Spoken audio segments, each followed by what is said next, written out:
All right, so in this video, I'm going to be installing this Mr. Cool 9000 BTU 115 volt mini split. I've already got a lot of the work done. I'm going to take you through the steps, but I got my bracket hung up here. This is the best spot for my travel trailer, for my RV. I've got a 27-foot travel trailer. I've put 2,100 watts of solar on the roof to power a solar generator. And now I'm going to be able to heat and cool this entire RV with this right here.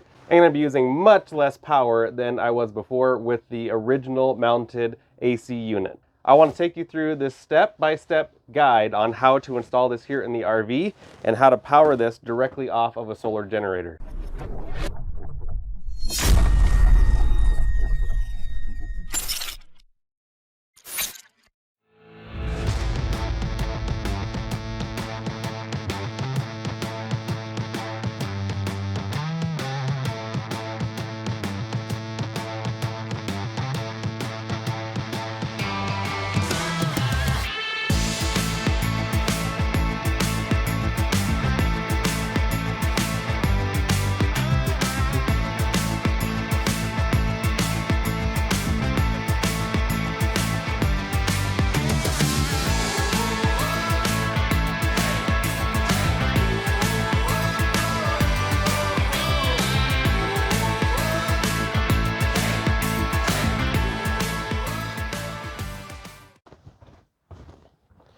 So on the back of the head unit here, there is this screw. All we have to do is take it off, and it's going to disconnect the bracket that hangs this up. So we can see that the left side of this only has about 3 inches, whereas the right side has about 8 inches. And we can see this bracket has a bit of wiggle room. These clamps right down here hold on to the bottom of this bracket, and you just push down and it pops right out. So it can basically go anywhere in this space. And then this hose that's right here is going to extend straight out the back and go through the cabinet there. I'm going to put a piece of wood back here later. I can easily do that by accessing through this door, slip in the wood, and I'll just paint it white. But basically all I'm looking for is a spot to put this where I've got room to put a hole, so that way that line set can go all the way through here and then outside to the outdoor unit. For me, I'm going to use this edge right here, and hopefully it's pretty straight. It does come with some screws here. I'm going to pre-drill my holes just to make sure everything is good.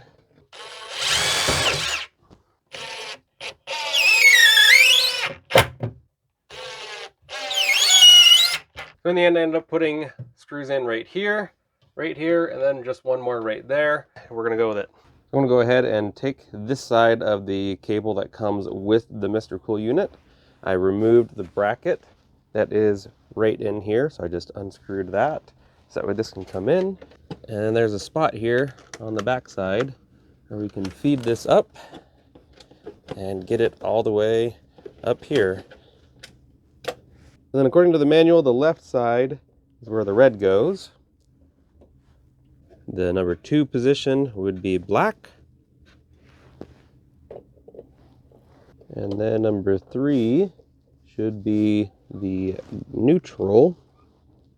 And then here on the ground, we have our green. Stick that right in.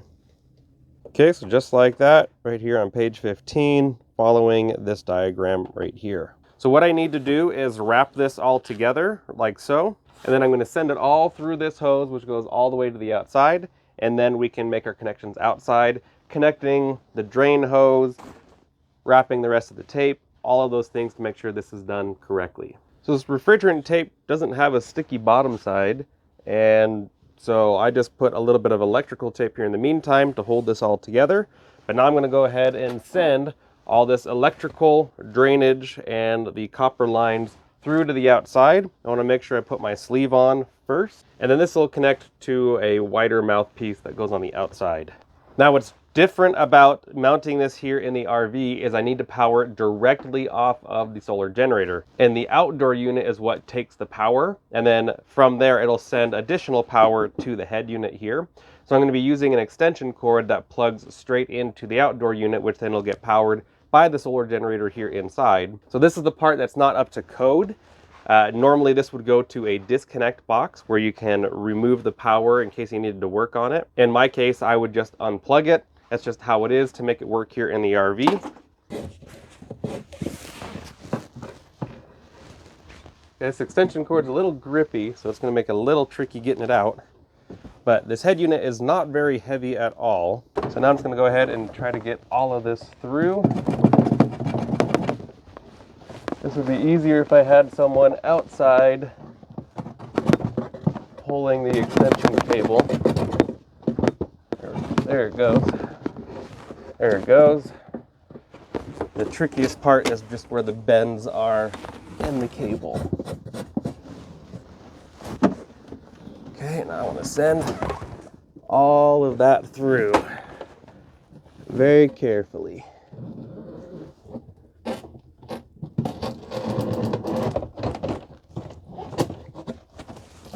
And then I'm just gonna find the top hooks on the mount. This part's a little tricky as well.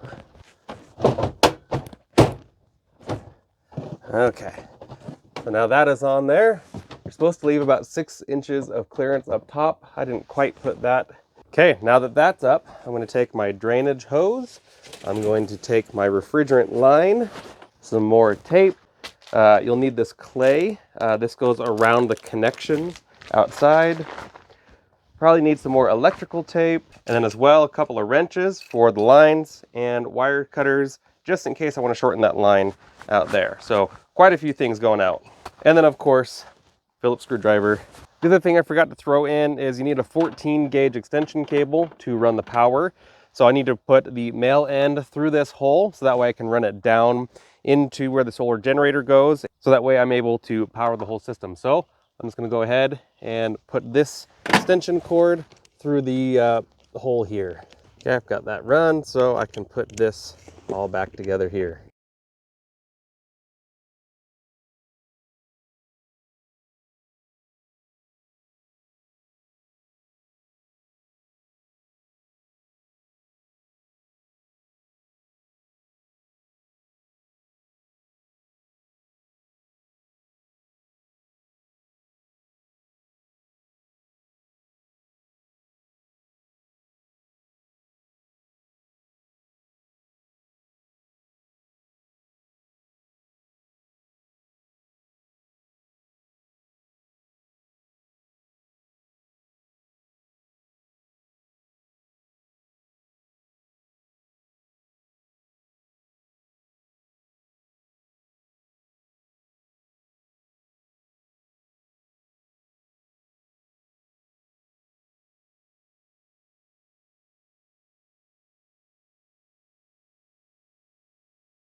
So I definitely made a mistake. The extension cord, I forgot to stretch it out so that way it went underneath this nightstand here and underneath the bed to go to the solar generator.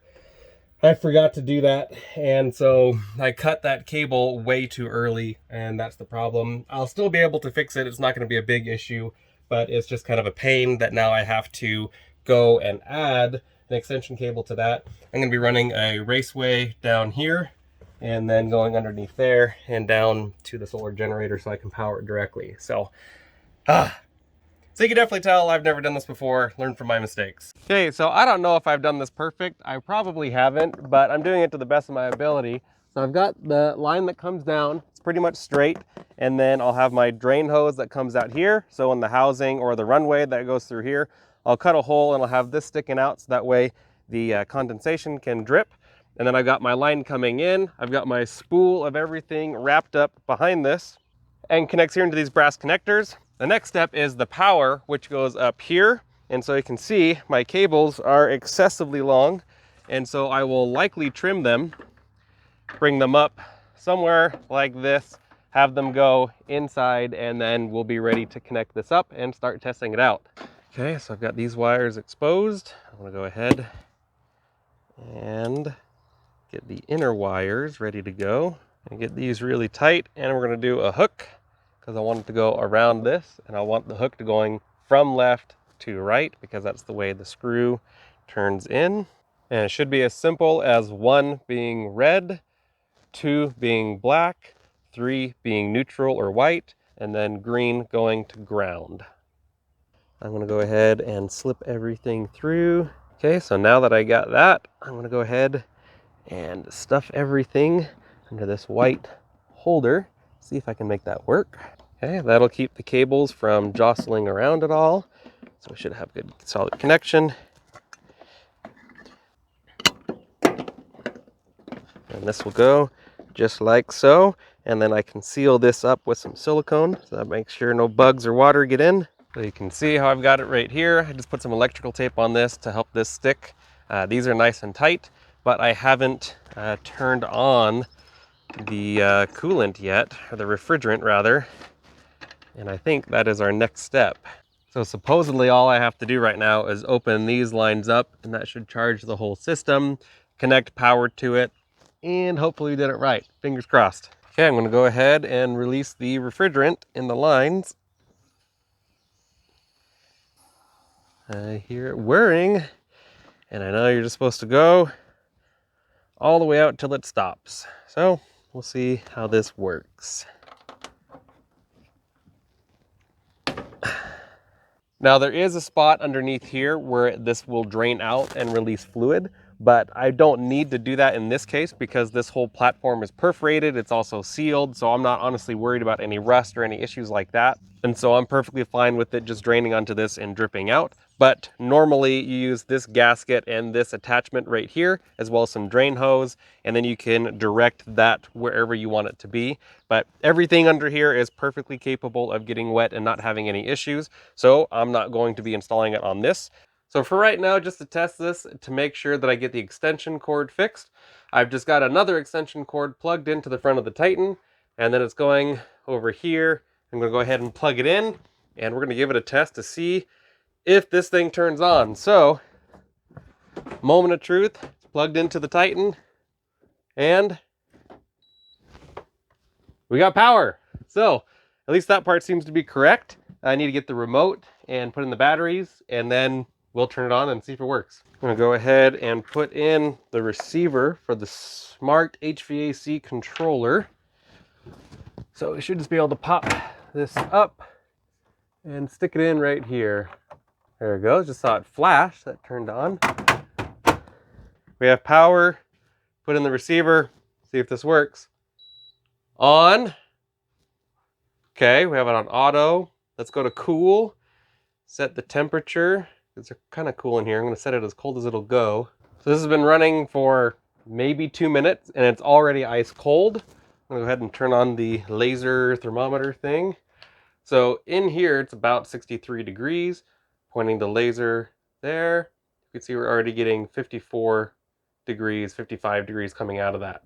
That is definitely cold. Keep in mind, the number up here isn't the temperature that's going to come out here. If you're cooling, you're just going to get cold air blowing until the ambient temperature reaches 62 degrees. That's how these things work. So it would then turn off the cold air and probably just blow the fan until then it reaches like 64 degrees, and then it'll continue to work. Now I know many of you are going to find this video helpful, so please leave a thumbs up. If you'd like to be a supporter of the channel, go to patreon.com/MinutemanPrep and you can help give support to the channel, as well as being a subscriber and a viewer of the ads on this channel. It helps support me being able to purchase this equipment so I can show you how to do it super easy. So step 1 is find a mounting location. I chose to do mine on the front.